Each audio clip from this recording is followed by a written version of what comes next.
Hi, and welcome to From Many People's Strength, the podcast where we cover Saskatchewan politics and all things related.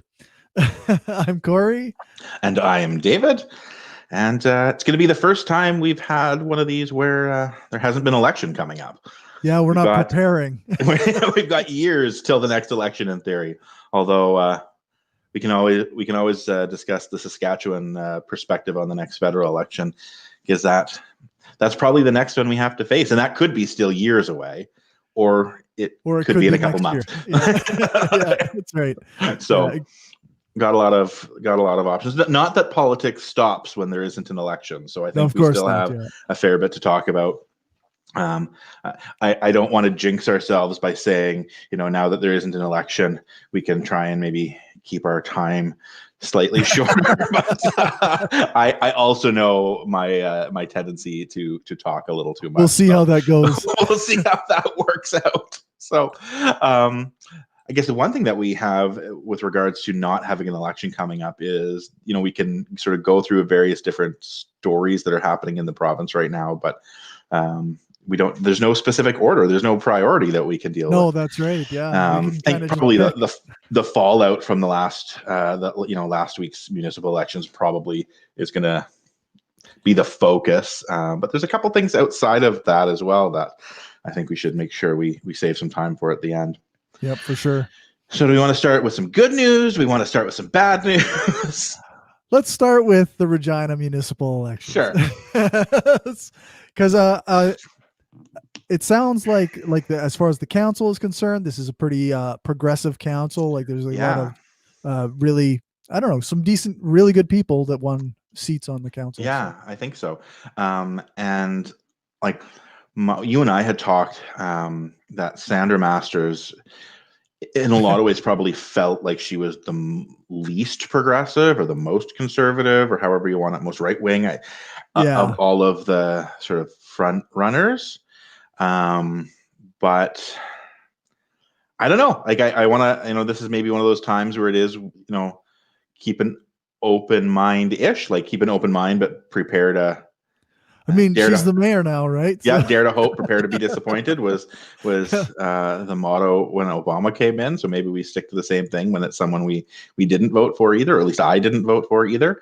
yeah, Um, but the Regina one was interesting. And it was like, in spite of us not having polls to look at, sort of the four front runners were the four front runners we expected. So Fougere, I think I wasn't expecting Masters to I wasn't win. either. Yeah, But I think we both were thinking she was probably in the top four, yeah, and maybe top three, even with Flagel sort of drifting to the fourth yeah, place on that. Although, did Flagel beat Fiacco?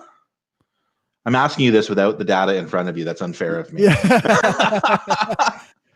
You got me. Yeah, Yeah, I no. know. I'll take a glance at some of those numbers. Again, it really did come down to you know Fougere and Masters when all was said and done.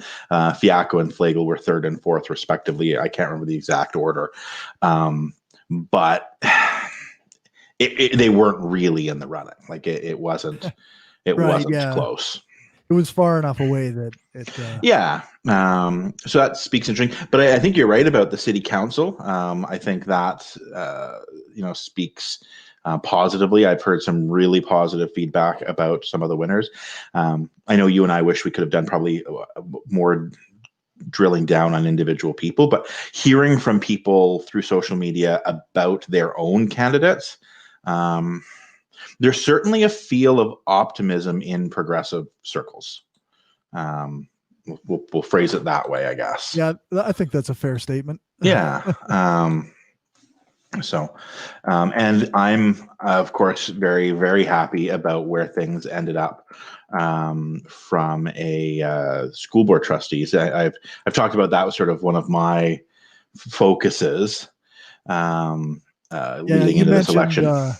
like you were really hoping for Ted Gilletta to get in, Yeah, and and he then did. He was he he was did. probably either, depending on how you want to look at it, the closest or the second closest. He was the one who had the smallest margin of victory. But then Ward 2 is a little bit interesting. Or like Subdivision 2 is a little interesting. We can circle back on that. But yeah, the progressive candidates, so 6 out of 7 subdivisions now have trustees who either voted for Alina Young's motion when it was up last year. So there was 2 trustees who voted with Alina, and both of them won. And then in addition to that, there were essentially 4 out of 5 other subdivisions. The winner was someone who was actively running because, not necessarily entirely because of that motion, but for the ability to be there to vote in favor of similar motions in future, and to go up against the 2 candidates who voted against it, both of whom lost. Yeah. So incumbents don't lose very often in trustee elections. Like, that's not a thing, because you have that name recognition. We've talked about that, right? Like, oh, who's been doing it? I haven't heard any bad news. Might as well stick to what we got. I think it's a testament to the activism within the city that the incumbents lost, and you now have 6 out of 7 candidates who were, like I said, actively promoting similar pride motions in future, actively spoke about inclusivity, actively talked about disability rights, actively talked about racial justice within the school system, both in terms of Black Lives Matter and in terms of indigenization. So these are all really positive things there. I'm as a parent excited. And then the one that didn't is that Subdivision 2, and this is where we have the wonderful first past the post coming into play. Elizabeth Strom won. She has been a guest speaker at Harvest Baptist Church, so she will very likely be in the same vein as Catherine Gagne. Like, again, don't want to make gross generalizations just because of someone's religious faith, but looking at her language leading into this, was very much speaking in the same way that Catherine Gagne spoke. And she won with 34% of the vote. So you have 2, from everything I've heard, 2 really strong. And I don't know much about John Lax. He finished in 4th in that subdivision. But Greta Lange and Cecilia Prokop had 27 and 25% respectively. 52% of the vote. 52%, at least 52% of the city, if not, or of the subdivision, if not 66%. With John Lax, were in favor of supporting marginalized folks, and yeah, so it's good that we have people thinking that way. It sucks that first past the post rears its ugly head, and we now have 1 out of 7 candidates or trustees now who, maybe that can be the voice of dissent, so everyone else has something to speak against, but. That's going to be interesting to see. City council, sort of going back to the councillors themselves, it's another one where it is much more progressive, and that's a good thing. Out of the, I think there's 10 wards. Yeah. I don't know how much you've looked in this. If you were to guess, out of those 10 wards, how many of the winners do you think won 50% of the vote or more? Put you on the spot, make a guess. Okay, I'm not looking at my screen. Not looking, yeah. I'm cheating and looking, but make a guess out of 10. How many won more than 50%? Yeah, how many won a majority? I'm going to go with an easy guess and say 5. 3. You were close, but it was 3. There were only 3 candidates who won with 50%. And again, Sandra Masters didn't either. So again, it's 3 out of the big, out of not counting school board, out of the main things you're running for, out of 11, it's 3. So, and Ward 1, I guess it would only be 9, because in Ward 4, she won 100% because it was acclamation. Right. But Ward 1 only had 2 candidates. And then there was another one So that makes was it easy. One person has to have more than 50%. exactly. And then Ward 3, Andrew Stevens. And I don't know what happened there, why he was such a strong candidate, but Andrew Stevens in He's Ward 3. he's the incumbent. Yeah.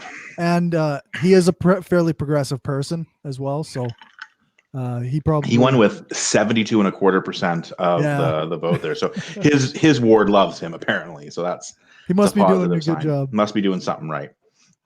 But you know, the other I guess, you know, circling back to sort of where my focus has been the last year within municipal politics, also Catherine Gagne lost, which again Right. Yeah. warmed my heart a bit as well. So, Yeah. That's a good one. and not again, I don't want this to sound like I have something against her as a person.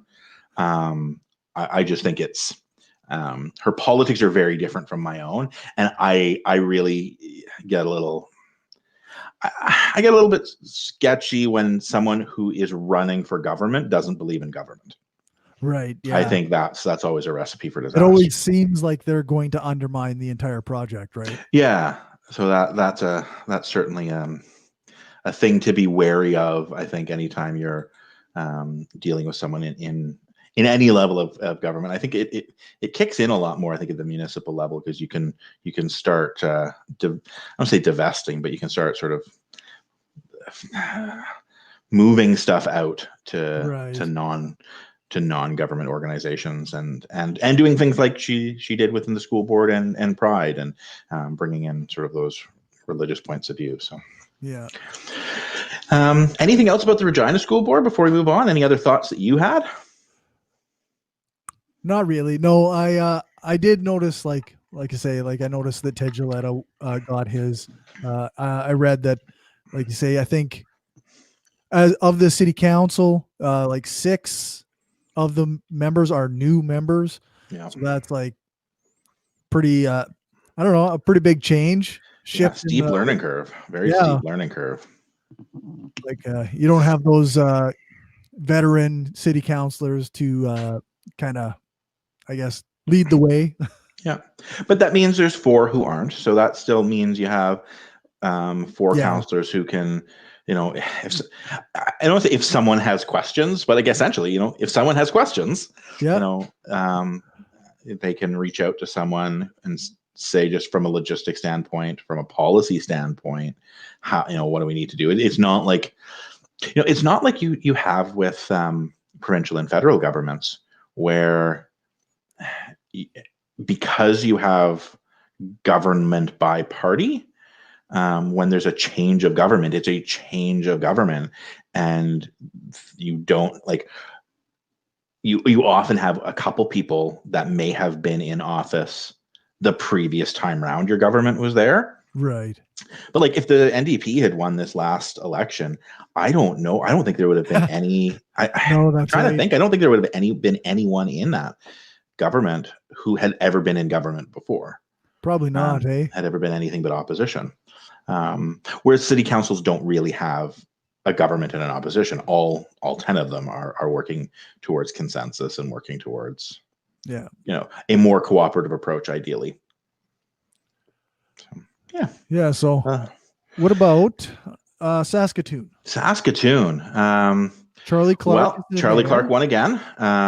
The prediction, not that I have a magic crystal ball, but my prediction came true in that. Yeah. I can't remember if I said I think Charlie Clark was going to win a majority or if he was going to win a plurality.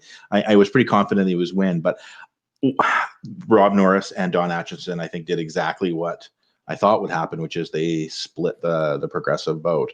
And yeah, I think it was just barely a plurality for Charlie Clark. Okay. I think he won. I can't do the math in my head this quickly, but he won 27,377. So, you know, 20, just over 27,000. Norris and Atchison won 15 and 11,7 respectively. So about 27 between them.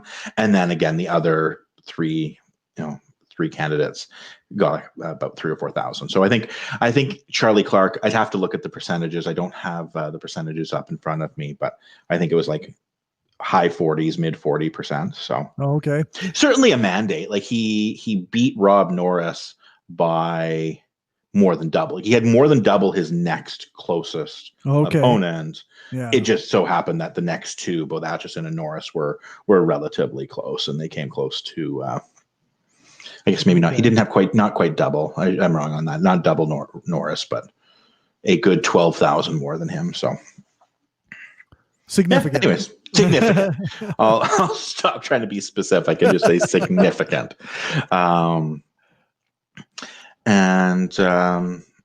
Yeah, so that's where things went there. Again, I don't know much about their This is wards, but I guess this is the problem with us both being in Regina is that yeah, we need like, to next time we have a provincial election, we need to replace one of us or have a third person on from Saskatoon to speak to stuff. A couple names like David Curtin, the radio host, won again. Saskatoon, if you take a quick glance over their sort of winners, they actually had a lot more people, I think, win with a either a majority or a much more solid plurality. I think they had less people running in general, but even amongst the ones who did win the plurality, you have in Regina, you had some council seats where, if you look at, I'm trying to find one here. I think it was, yeah, you have like Ward 10. The city councilor who won with 21% of the vote. So like, and like, it was like 21, 17, 14, 13, 13, 9, like as you go through right. down the candidate list. Whereas Saskatoon, you just don't have that. They have less candidates in general, but for the most part, even the ones who were not a full majority were surpassing their opponents by, a good 10, 15, 20%. So yeah, like I'm looking at a some lot of of these. mandates there. It's crazy. Yeah. Like the spike for the winner is Yeah. And I think we can, as time goes on, continue to find out a little bit more about what their city council ends up looking like. I'm really curious. I think even though you and I are from Regina, I think it's a story that affects the province quite a bit, both the story around the lighthouse and its future, right. as well as their library, because I think both of those become province-wide stories, if not Canada-wide stories to some degree, as they progress. Because the lighthouse really does speak to the city and how the city approaches homelessness and some of the social issues that are impacting the city, and how the whole "not in my backyard" forces will impact location and how that is all affected. And the library, like that everything I've heard, if it does go according to plan, is going to be a world-class building.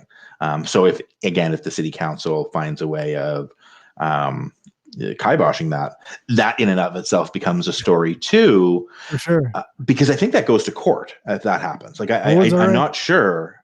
I don't know, and it will be weird, right? It's the idea of a city library suing the city itself. Like that would seem bizarre to me, but to some degree, it almost has to happen. The library's already bought the land. They've spent, I think it was $9 million on the land to break ground. They've been allocated this money from the city. Right. Yeah. And it is somewhat at arm's length from municipal government itself. The library functions with its own board. It functions with its own governance and its own budgeting and all of that. But again, if the city is able to do that I think that handcuffs a lot of infrastructure in whatever legal jurisdiction that ruling gets made in. So you now find yourself in these spots where if governments and to some degree that's always a little bit the case, but if governments make a commitment of spending and have already made that commitment and who they've committed that money to start spending it, a new government coming in and overturning that, It seems that's not right. like, and like, there are obvious cases where it's worth the government taking a hit on a change of policy, even if contracts have been signed. Right. I think you and I both are probably in agreement that when the Liberals got in, after their first term, canceling the Saudi arms deal, even if it meant taking a financial hit, it was probably the right thing to do from an ethical standpoint.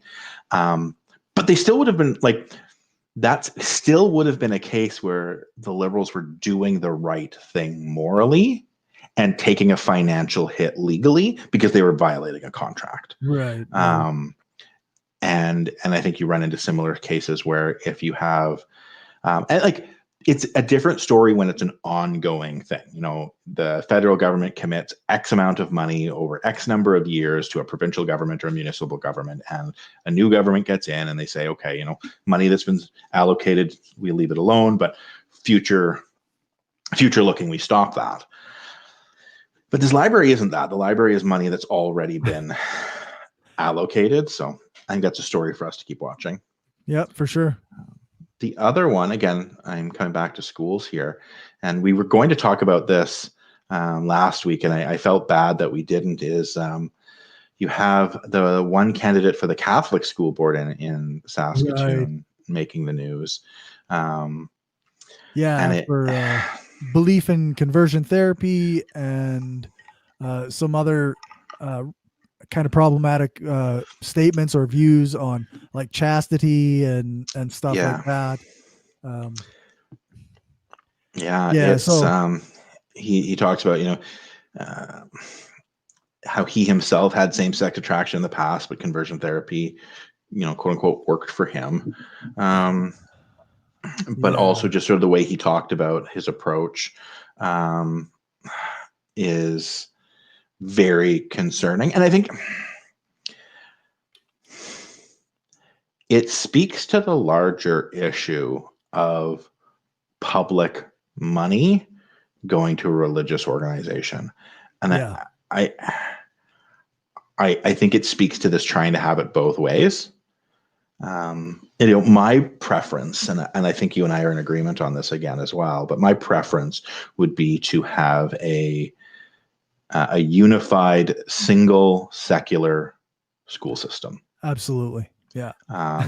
Still keep multiple school boards. This isn't about amalgamation, but school systems. And I would much rather, and there are still ways of being respectful of religious rights within that. Of course, yeah. I'm a big believer, having a meditation room or a contemplation room or a prayer room or a room that is all of those within a school. Sure. I had a workplace that had that, and it was amazing. When I needed a place, and it was different from the break rooms. It was different from, the lunchroom. It was just a room where, for me, I'm not religious, but I could still just go down, sit on the floor, meditate, and sort of center myself. But we had Muslim employees who would go there to pray, and there would be nothing that would prevent, Christian employees from going there to do the same. Like, you still could have a room like that in schools as well. Supervision comes into play, and there's all these other aspects, but you can still be respectful of religious rights. Yep. However, I think religious studies should absolutely be taught. It's a huge part of the world we live in. Not examining it is... Yeah, I think is foolish, but I think we probably agree there's a difference between religious studies and Bible class. Yes. Right? Yeah, different. Christian ethics or theology is different from religious studies. Yeah. And having an ethics class in the public school system, I don't have a problem with that either. And if someone brings their own faith experience into that class, I think there's ways of doing that doesn't sort of violate that concept of separation of church and state relatively simply. But like a lot of religions have similar ethical guidelines, and I mean, as humanists, like we have very similar ethical guidelines. Oh yeah, absolutely. So I think, again, I think I think my preference, at least, would be to have a single secular school system with accommodations for religious practice of any kind. But if you're not going to have that, well, first of all, if you're not going to have that, it shouldn't be just one specific religion that gets extra government funding in preferential treatment over every other religion. But if you're not going to have that either, or even if you do have that, I think you then have to, like, if you want to be the spender of public money, you then have to play by the public rules. I think that's just, if we are going to allow churches to be the ones to provide government services instead of the government just providing it itself, that's not exactly what's happening in the Catholic school system, but that seems to be where some of the ideas are coming from here. If you're going to allow a religious institution to provide a government service, they still have to follow the same rules the government has to follow. Yeah. I think that's just and when you start having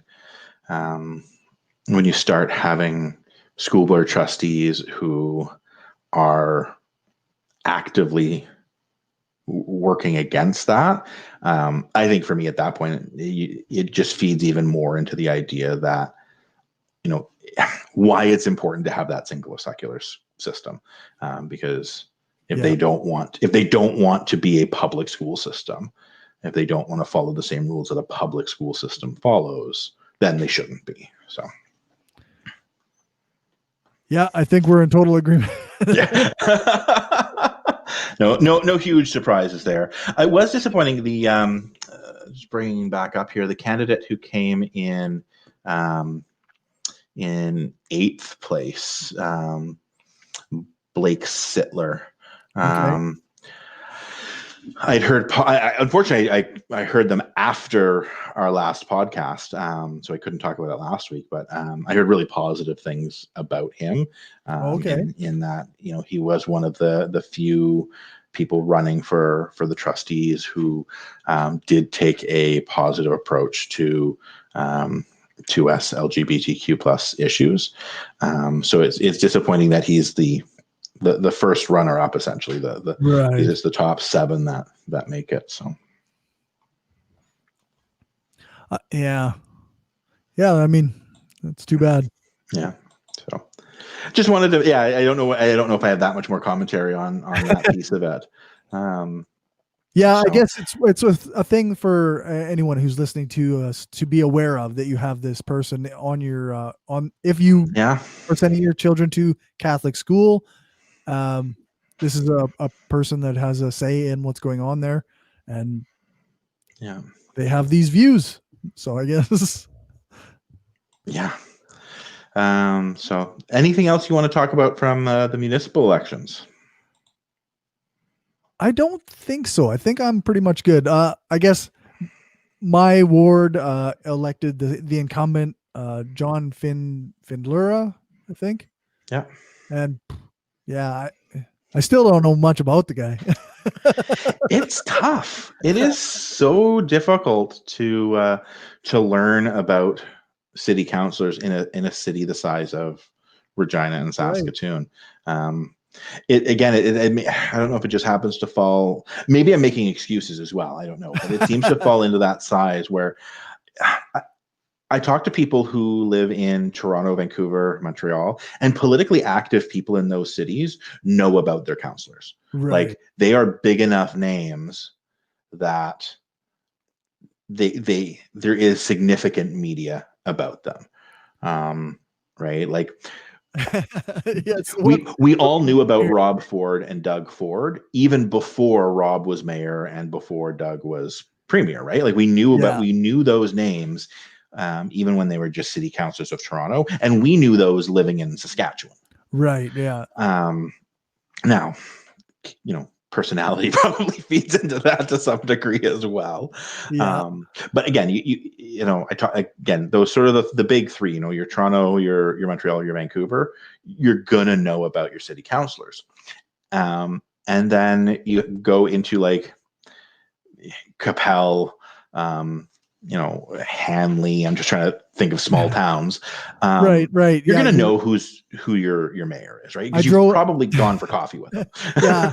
Or you went to high school with them or Yeah. something, right? Like I Well, drove through Weyburn and I see the signs and I know who these people are. Yeah, exactly. I was going to say, you're from Weyburn originally, right? So you probably got to experience this firsthand. Yeah. But you sort of have those middle, like, at the upper ends, your Calgarys, your Edmontons, your Winnipegs, and then, your Reginas, your Saskatoons, who aren't quite big enough to have that same that same feel where a municipal leader is making them news a lot. Yeah. And in Saskatchewan, probably all the way down to I don't even know what would be where that cutoff would be, whether Moose Jaw PA would be small enough that you've gone for coffee or big enough that you wouldn't. And it's probably a spectrum, but right. Yeah. Like I would almost think Moose Jaw would be like, I don't know, on the verge of that. Like, yeah, I recognize that name, but not much beyond that. So. Yeah. But it'll be interesting. And I think, I'm a big believer that municipal politics is probably the most important politics of all. So I hope to remain more informed or become more informed about it over time. For sure. But it kind of almost requires going out and attending city council meetings on your own. To find that stuff out. There is a Paul Deshane. He regularly tweets. He live tweets nearly every Regina City Council meeting as at PD City Hall.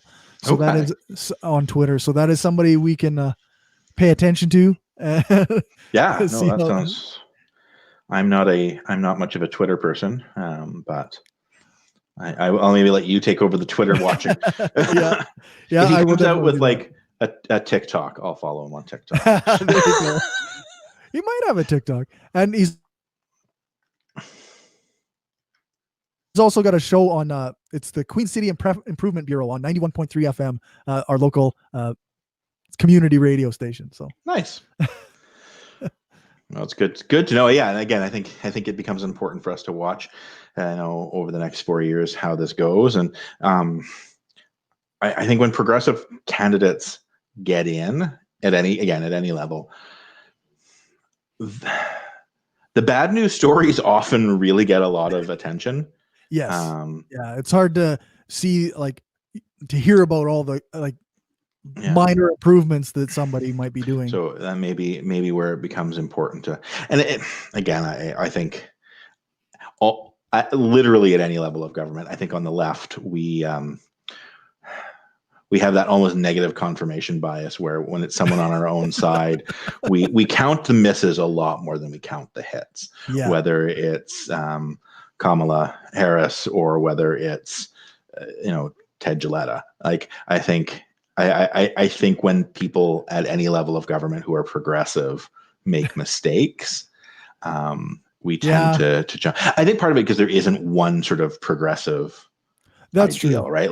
And there didn't used to be within the right either. I think there are as disparate opinions within each sort of. If you're cutting that spectrum in half, and the left and right tends to be really arbitrary in a lot of cases. True. But if you're cutting that in half, you probably find as much variance within the two. But just the right has, going back to Reagan, and we're going back a long ways, but Reagan's 11th commandment, thou shalt not attack another Republican. And Canada, we came to it later, right? Because Canada, we got to see what happened when the Reform Party got created. And I think there isn't as much of an appetite within Canadian conservatism for devouring themselves, but I think we may be seeing the end of that here. We'll talk about that. There's a couple more stories to go here, but within the left, I think the quote unquote the liberals and the progressives the real leftists and the centrists, and Yeah, that's right. we'll go at each other. But again, I think if we can get into paying more attention to city council, we can hopefully find when the good stuff's happening. Yep. So Yeah, it is funny actually. Like, just watching like the left eat itself, quote unquote. Like, yeah, like where it, from our perspective, it always does seem like when they need to, the right falls in line.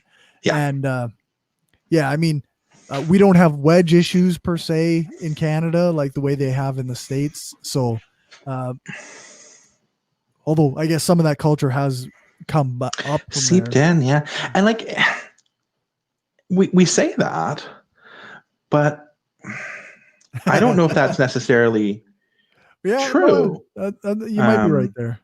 I think, like, in my lifetime, abortion and capital punishment were both issues.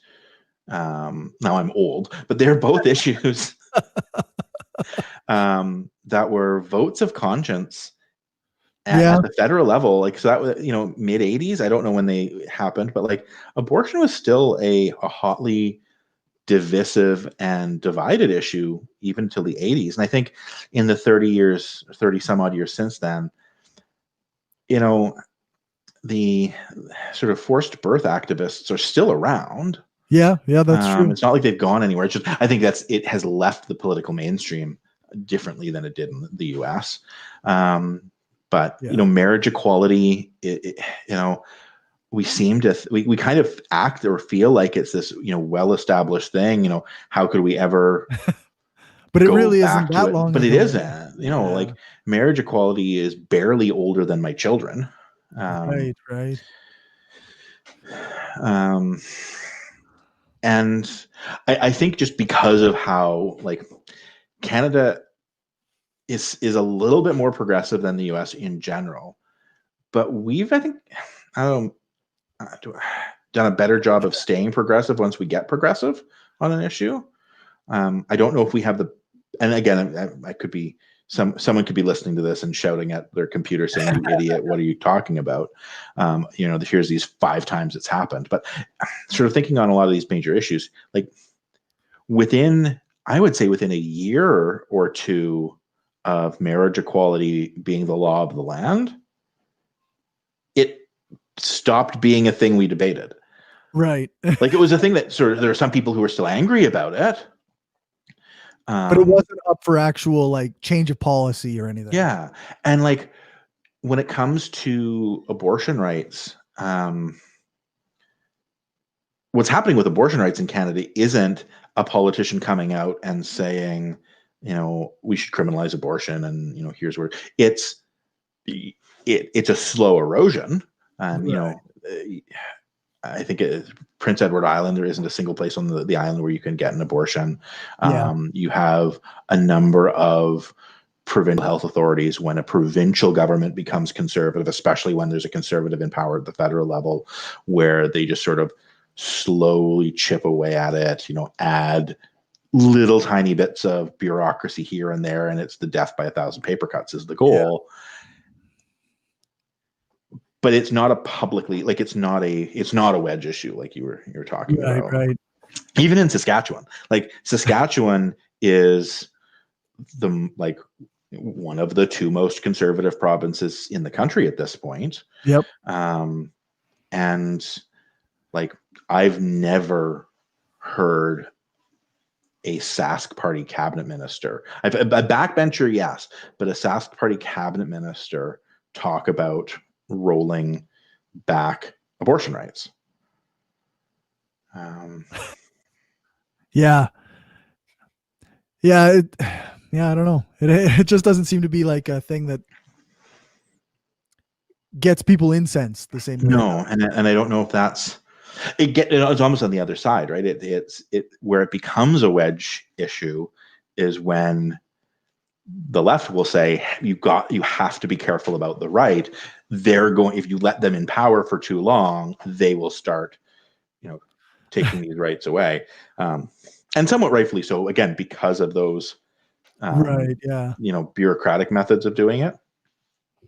But like, Canada has some of the most liberal laws around abortion, or lack of laws around abortion in the world. And again, I think on a lot of LGBTQ issues, again, I don't want to undersell some of the areas where we still have a lot of room for improvement. But Right. again, it's just I don't see the right here isn't actively fighting to take those rights away. They deny that those rights are being challenged. I think that's where the Yeah. danger comes in, but it's a different type of danger than the U.S. has. Yeah, I think that's fair. So, but we talked about how the right does a better job of not eating itself or turning on itself. I think as we transition from municipal politics into provincial politics, that's a decent segue, because it's one of the areas where the right is doing or putting steps in place to stop that. So we this last provincial election, we had the emergence of the Buffalo Party. Right. Yeah. I have no idea. Pardon? I think there are Wexit Party. They're right? a Wexit. Yeah, they are a Wexit party. They are a Saskatchewan separatist party, which baffling to comprehend. Yeah. The level of ignorance required to think that's a good idea goes beyond any sort of left-right nonsense. Like, it just blows my mind. Yeah. But the Sask Party is taking steps to try and address some of the complaints about that the Buffalo Party has. Yeah. They did take the third largest share of votes in the province. Yeah. So, did you want to talk a bit about this new this? It's not. Is it a cabinet post? No, it's a legislative secretary. So one step below a cabinet posting. Yes. The veteran MLA Lyle Stewart appointed legislative secretary to the premier responsible for provincial autonomy. to somehow increase our independence from our federal government. Yeah. Yeah. Gets an extra almost, Lyle Stewart has an extra 15 grand a year in his salary. There you go. Yeah. So nice bump. Nice bump. It's goes to Mo's commitment to find ways of making us more autonomous, but not independent. He's not. What's does he know what those words mean? Well, I love this because in his election night speech, he says, "We will always stand up for a strong and independent Saskatchewan." But then the next day he said, when he referred to a strong and independent Saskatchewan, he wasn't talking about Saskatchewan being independent. Right. Yeah. No, we mean independent, not independent. Exactly. Which again, it's, the word independent doesn't necessarily mean separation. I think that was the point he was trying to clarify. It just, yeah. From a government that spends a lot of time fighting with the federal liberals, it seems rather silly from my perspective to have an extra person who now it's their job to fight with the federal government. Yeah. One of the things, go on. I just wish they wouldn't have done if it was like a Harper or whatever. No. Right? And that actually speaks to one of the points I've made about Alberta separatism or Saskatchewan separatism or Western separatism as a whole, as to why I don't view it as a legitimate separatist movement. Legitimate separatist movements don't die when the political party you like wins federally.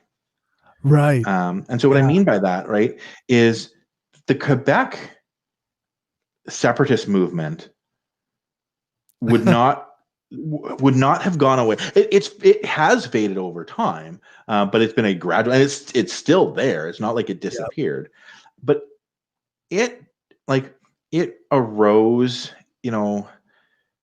I was going to say 60s, probably earlier than that, like 50s, 60s, and whatnot. But like, it didn't disappear when Yeah.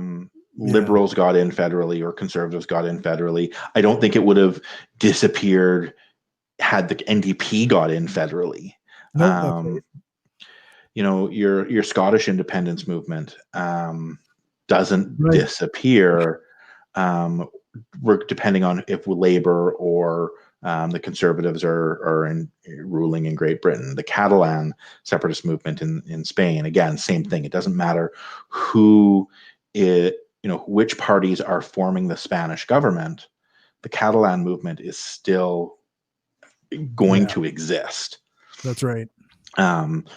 Whereas in this Western separatist movement, like, it only exists when the conservatives aren't in power federally. It is a Yep. sore loser movement. Yep. It is if the party we don't vote for doesn't win, then we don't want to be in Canada anymore. Yeah, exactly. And like, that's not a real separatist movement. That's someone looking at what happens in Quebec and not understanding the cultural context of it. Yeah, and like you say, being upset that their team didn't win and throwing a, for lack of a better term, hissy fit over like Yeah, and there are legitimate complaints about the concentration of wealth and power in Canada. Like, yes. I don't think you're going to find any progressives in Saskatchewan and Alberta who don't find frustration in the Toronto-centric nature of Canada at times. Yep. Heck, you can go throughout most of Ontario and you will find most people frustrated at the Toronto-centric nature of Canada Right. most Yeah. times. Yeah. But that's part of that's part and parcel of what comes with being in a democracy, where places where there are a lot of voters have a lot of sway. Yeah. And Ontario has less representation per population compared to Alberta and Saskatchewan. Like, there are less MPs per person in Ontario than the Western provinces. And Quebec is weird because it varies depending on whether you use total population versus eligible voters. Right. So there's ways of it when comparing Quebec to Western Canada on sort of how represented they are. You can tell sort of what point someone's trying to make based on whether they use MPs per voter or MPs per population. Yeah, I bet that's So anyways, we have this separatist movement, and now we have a government who has a dedicated parliamentary secretary devoted to fighting the federal government in a pandemic. Yeah. Seems like a great idea. Yeah. Miley had an interesting approach to his criticism of it. Because his criticism, again, it's that soft, mushy criticism that I'm bothered by within the provincial NDP. He didn't actually criticize the idea. He criticized the timing. He said, this is the wrong time for trial balloons. Which, like you say, like, this would be a bad idea anytime, as far as I'm concerned. And he should be able to say that. Like, this is a terrible idea. But he can't, right? Because he's still got to, on some level, try to plan for the future of the party in a province that has these people in it. Has a significant voting bloc. I still go back to, again, I'm a broken record. I think you do a better job of actually standing up for what you believe in and convincing people it's the right thing than you do not standing up for what you believe in and trying to convince everyone you do a better job of being the other party. Like, That's I not don't think how. Miley needs to be trying to convince the Saskatchewan population. It can be a better Sask party than the Sask party. And I they think never will. no. Um, you need to stop worrying about the people who will never vote for you no matter what. You need to energize the people who will vote for you if they vote. Yeah. And you need to make the case to people who actually are in the middle. Like, I don't think you give up on the people who are in that middle ground, but you make the case that cooperation is better than antagonism. Right. You make the case that historically progressive policies have shown stronger economic returns than conservative or uh, conservative policies. Yeah. So Yeah, I think like, and I think there's an underestimated like segment of the population that they don't follow politics much at all, right? And you right, have to, if you want to increase your voter base, you have to like actually come up with a way to reach those people. I know, again, that's a thing that everybody talks about in politics. We got to get the non-voters or whatever, right? But yeah, that is or it's a real thing, and it's much more likely, I think, to be effective than, like you say, trying to reach or convince the SAS party voters that you can do what the SAS party does if you're not them. yeah. No, I agree completely, and I think people are drawn to passion. Yeah, People are drawn, and I don't think we need to have our leaders being cults of personality. Like right. I don't think we need to be a progressive Donald Trump. No, Um, no, no. um, Well, or a Bernie Sanders. I don't think we need to be a Bernie Sanders. um, I'm more inclined actually. Maybe we don't need a progressive Donald Trump, or maybe we don't need a Bernie Sanders per se, but we do need somebody who can stand up and be like, this. These are the things that are valuable in our society, and these are what I believe in, and this is what I'm fighting for. And join me. one of the things that one of the differences I see, and this could be my own personal biases affecting how I perceive it. But when you hear the people who are passionate about AOC or Elizabeth Warren compared to people who are passionate about Bernie Sanders, the former are passionate about policies. Like when people talk about AOC, they are excited about the Green New Deal, and they are Right. excited about the $15 minimum wage, and they are excited about a variety of other points that she stands for. Mm-hmm. And her force of personality is a thing they are drawn to as well, but it almost always comes second. That speech she made where she quoted her fellow congressman who was misogynist, and she stood up Right. and had that amazing speech about I needed to say this, I needed to stand up so my parents could see me doing this, and I like this is important, and that resonated with a lot of people. But I think even that was less important to her supporters than the policies she champions. I could see that. Whereas Sanders, people are people like the policies he presents, but they believe in Bernie. Yeah. Not Yep. all, and just like not all Bernie supporters are quote unquote Bernie bros. Right. Um, Yeah. but with Sanders, it's you start talking to Sanders supporters. And I apologize, we're getting away from Saskatchewan politics here. Yeah. When you talk to Sanders supporters, they don't know most of his legislative history or what he stands for.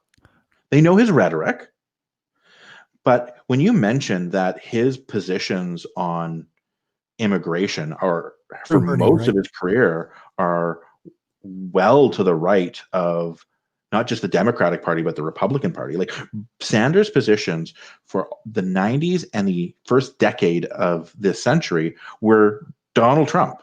Like he was as anti-immigrant as Donald Trump is, a little less bombastically stated.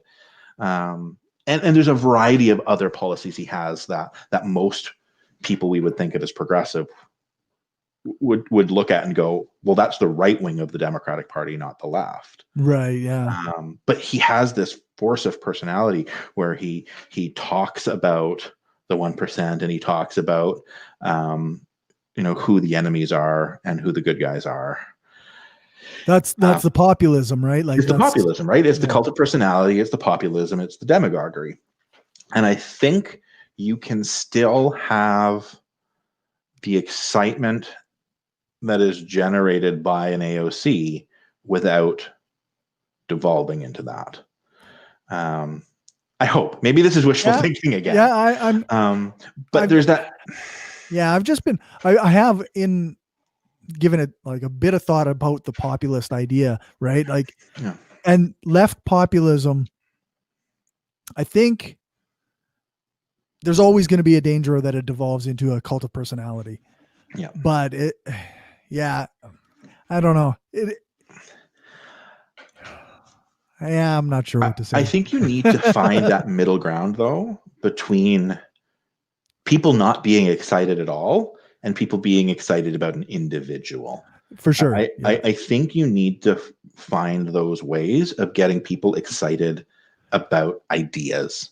That's and again, it's not Saskatchewan politics right now, but that's the thing we're going to see in 2024, right? Like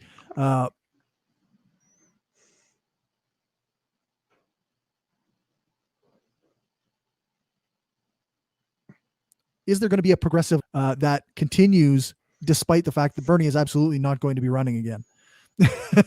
Like we need to see that populist movement, that left movement keep going based on policy passion.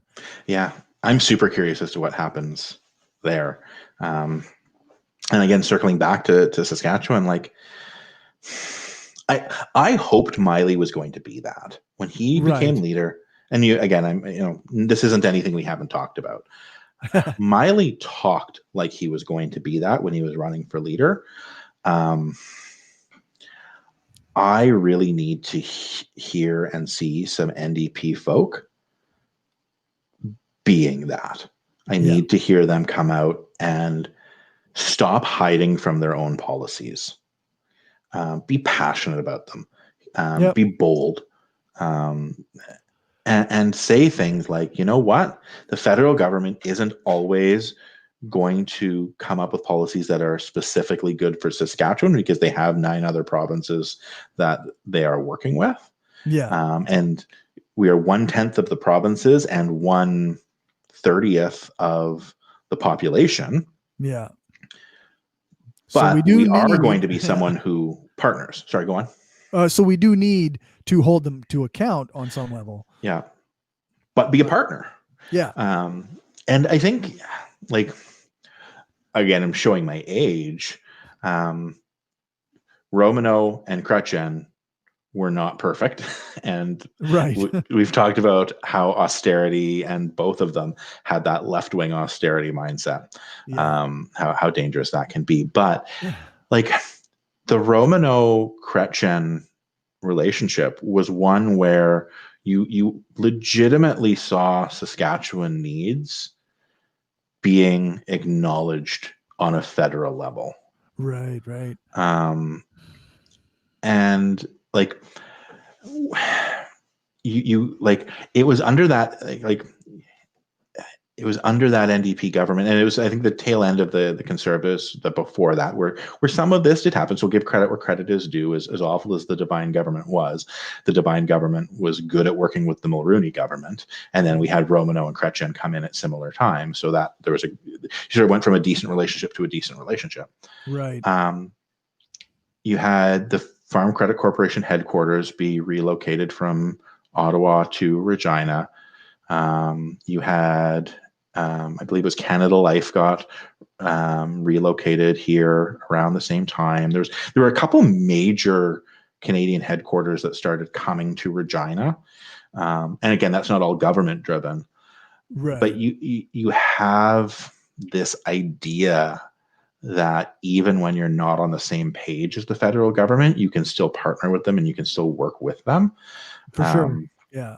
And I think there is a space there where the NDP can make that case. So even if you have, I don't know, 75% of the province hating the federal government, rather than exclusively trying to fill that same ecological niche within the political landscape of we're going to be a better Sask party than the Sask party. We're going to be the party that also hates the federal government, but just Right. do it half-assed. Be the party that makes the case. No, even when we don't agree, we're going to be partners because that's what you do. Yeah. Because we're still better in confederation than out of it. Right. And it's stupid to try and pretend otherwise. Yeah. And energize the 25% that already agree with you and actually make the case to convince some of that other 75%. But don't try and convince that other 75% by being more like the Sask party. Convince them by having better ideas and being more excited about the ideas you have. Yep. So, is there anything else you want to say about that story before I think there's one other thing that we wanted to touch on this week. I'm good on that one. All right. So I say that. Oh, the story the story that keeps on giving is COVID. Yeah. Okay. So where do What we are we going to start? say in a week from now? Well, who knows, right? Like every day the news changes. We have to. Today is Sunday. Tomorrow's Monday. The new restrictions are coming into play. Mask mandate is expanded. No liquor after 10 p.m. A lot of businesses are going to be closing earlier. We're on our way, in my opinion, to another lockdown. Yeah. But apparently we're in denial about that. So we're half-assing it. Yeah. Yeah, it seems like both us. I saw a meme the other day, and this was about Alberta rather than Saskatchewan. But essentially, the gist of it was Alberta's new COVID policies are the exact same policies that they had been before, but just now in a sterner voice. Like no additional consequences. And I think Saskatchewan's probably done a little bit more, but I think we were further behind. So we've now our sterner voice is had a bigger jump. There was a fine though recently. I think the first actual fine given out for lack of mask. Yeah, there was an anti-mask protest that walked through the mall in Saskatoon, and there was, I think, up to 30 people or something. They said, but only one person got a fine, but it was like a $2,800 fine or something like that. So it's significant. But it's one of those weird things where again my values conflict because I am very reluctant to have. I'm very reluctant to be pro cop. Yes, yeah, absolutely, yeah. Right. It does speak to the fact that you have, we've had now months and months of people doing illegal protests regarding masks, and now we finally have our first fine, and it was one person. Whereas, you have, Indigenous protesters who pre-COVID were like peacefully setting up tents saying, hey, maybe stop kidnapping our children. And they're having the provincial government step in and yelling at the police for not being cruel enough. So it does speak to some double standards. Yeah, I mean, like you say, you don't want to be pro cop. But I don't. I was having a conversation at breakfast. I think during the week sometime with a friend of mine, and he said basically like, well, at what point like do you draw the line? Like, I don't like giving the government control over the things I do, but also I want people to care about, public health. Like, Yeah. and what about the vaccine when it comes out? How do we make it so that people get it? But, what are we supposed to do if they don't get it? Like, you don't want to necessarily have the government, arresting them, or, Yeah. it's a tough situation. It's a tough call, but, The application of state violence is a difficult line to draw. Um, yeah. so And I do think there are typically, times in which it's necessary. typically But I'm very anti-state violence. I do not like yeah, arresting people for anything, like anything actually. yep, But I don't like people going around and like um not giving a shit about their neighbors and not giving a shit about their fellow community members, and with a potentially deadly disease. yeah. So it's one of those things where I don't think there are easy answers. I think, again, my frustration here with, and I don't even want to say conservative politicians, because there are lots of parts of Canada and the world Yeah. where this isn't a left-right issue. You do No, it's have some conservative politicians in this country who may not have the exact same point of view of their more progressive counterparts, but for the most part go, holy shit, we should do something about this, and make public statements, and um, again, find ways of shifting the public dialogue such that the more draconian measures aren't necessary. Like, right. if Yeah. you do a better job of saying to people, hey, stop being stupid or we have to shut down the bars, and then if they're stupid, you shut down the bars, you don't have to arrest people for going to bars, right? Like, Right. it's Yeah. you can Yeah, it's almost a broader, like, address it on a systemic Mhm. in a systemic way. Like you say, like, how many people want to continue going to the bars and being able to stay Yeah. out past 10 o'clock getting alcohol? Yeah. Like, but yeah. So you don't want to boil it down to the individual level. And Yeah. businesses are going to follow the rules if you put them in place, right? Yes. Yeah. It's a lot easier to, like, in a lot of ways, it is a lot easier to get businesses to follow rules, which is always so frustrating in that when governments don't. Yeah. Um, Right.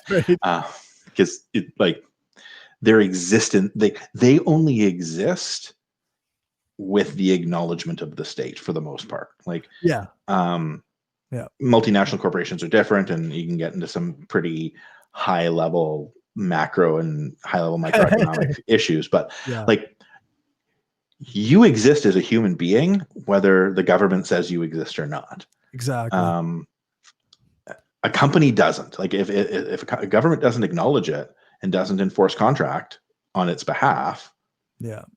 like, there's a certain degree of, like, yes, you can open up, a lemonade stand, and the government doesn't have to watch you, and there's black market, gray market, and all of that. Right. But there, a lot of what goes into being a business requires state involvement, and you Yeah. take that away. Like, you take away a liquor license from a bar. Yep, they can sure buy alcohol privately and can sell it privately, and Yeah. then you do have more direct state violence involved with, arresting them for selling illegal alcohol and all of that. Major fines and But for the most part, you take away a bar's liquor license, you've dealt them a pretty serious blow, and most bar owners are not going to want to have to deal with that. yeah, they're effectively going to be shut down, right? Like, they're Yeah, not going to be 9 out of 10 bar owners aren't going on the black market to buy private alcohol, exactly. And when you're cutesy about it, so you have a provincial government who does things like, we're going to put these rules in place a week from now, and now they're going to go in effect on Monday. Yeah. You then invite the anti-maskers to be stupid. So you have in Gabos in Regina here. I'm not sure if you heard this one. No. Because bars are going to have to shut down at 10 o'clock starting Monday. This weekend, they were only open from 10 p.m. to 2 a.m. Oh, for and crying out had their loud. their advertising campaign was "Enjoy freedom before your freedom is taken away from you," and it's basically a like, yeah. So they're having a help us spread COVID party. That shit makes They're me not so phrasing it mad. that way, right? Wow. But like, so like, and they can do that because they can do that, right? Yep. They're not breaking the law because the law doesn't come in effect till Monday. Now, Yep. as an individual, I'm never going to Gabos again. No Not that kidding. I've been there since I was in my younger years. Yeah. Yeah. But had the government said no, we're entering into lockdown, or we're entering into a third wave, we need to start putting restrictions in place starting tomorrow. We need to add these restrictions. Maybe the restrictions wouldn't have had to be as tight at that point. Yeah, like you could. Yeah. It's one of those things. Like it gives the impression that it's not an appropriate response, right? Like Yeah. the numbers are troubling today. So in a week, we're going to give you a week to start ramping those down. We're going to, before we restrict you more. Well, but by a week, like the numbers are going to be even worse. Like, what are you doing? And that's with this disease that has that sort of 2-week lag time, right? Yeah. So whatever precautions we do today will start to stem the tide in 2 weeks from now. Yeah. As I heard, Saskatchewan, their ICU beds are full. Yep. Yep. Somebody who was it, like 2 people died today. Yeah. And one of them, like, I know everybody, apparently we're okay with sacrificing our older folks and immunocompromised folks, but one of them was a 20-year-old or 20 something.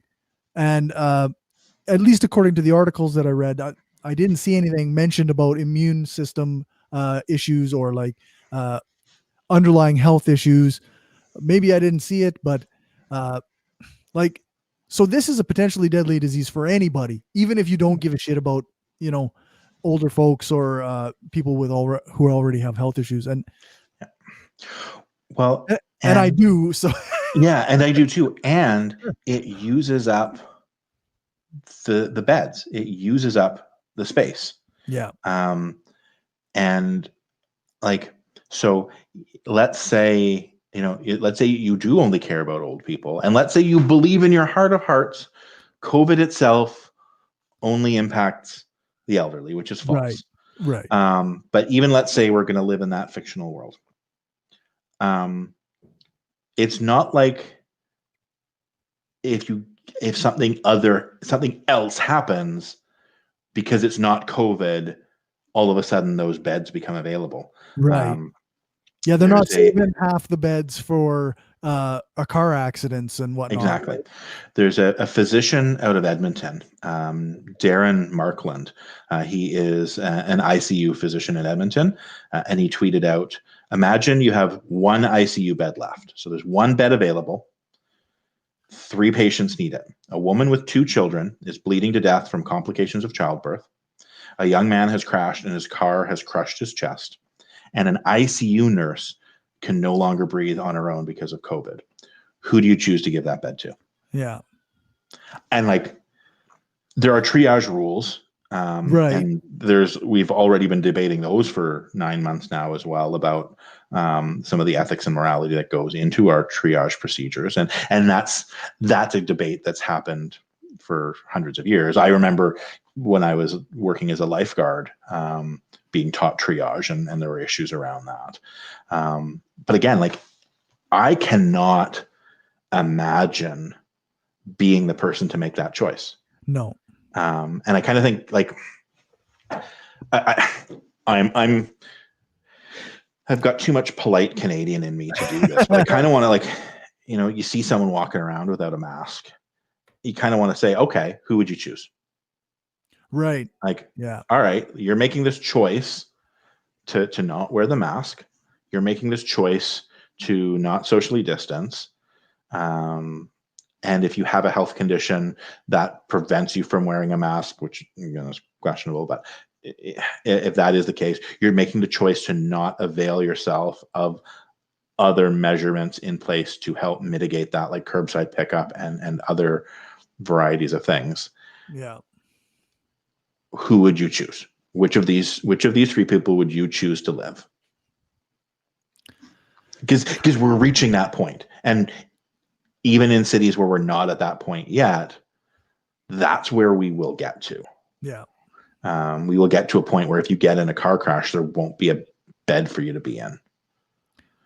Yeah. With the number of cases that are showing up every day, and the increase in, like, every time that your cases increases, the number of people who need an ICU are going to go up. Yeah. Like, this isn't. Yeah. I mean, I don't know what else to say. Like, it's. And I imagine we are preaching to the choir with the people who are listening to this podcast. Right. So I don't know if we want to spend too much time on it further. I think I've definitely I did jinx us by saying, no election. Maybe we can be shorter. So we can wrap up this topic. But yeah. It's so frustrating to see behaviors both out of individuals and the government that treat this as if it's not serious, and don't take precautions to ensure that we have everything we need to keep everyone safe and alive and healthy. Because it's not just people who die, and I think this has been a drumbeat that's been for a while now. There are long-term permanent disabilities that are arising out of COVID amongst a large portion of the population who gets this disease and doesn't die. Yeah, that's right. Which, again, let's say you're cold-hearted and don't care about people. That's expensive. Oh yeah, exactly. Right? Like, let's pretend all we care about is money. COVID also means if we're not catching it now, even the people who live cost our health system more in 10 years, 20 years, 30 years. We're going to be paying for this for a long time. Yeah, exactly. So, and the less beds we have, the more expensive. So, all right, that was it.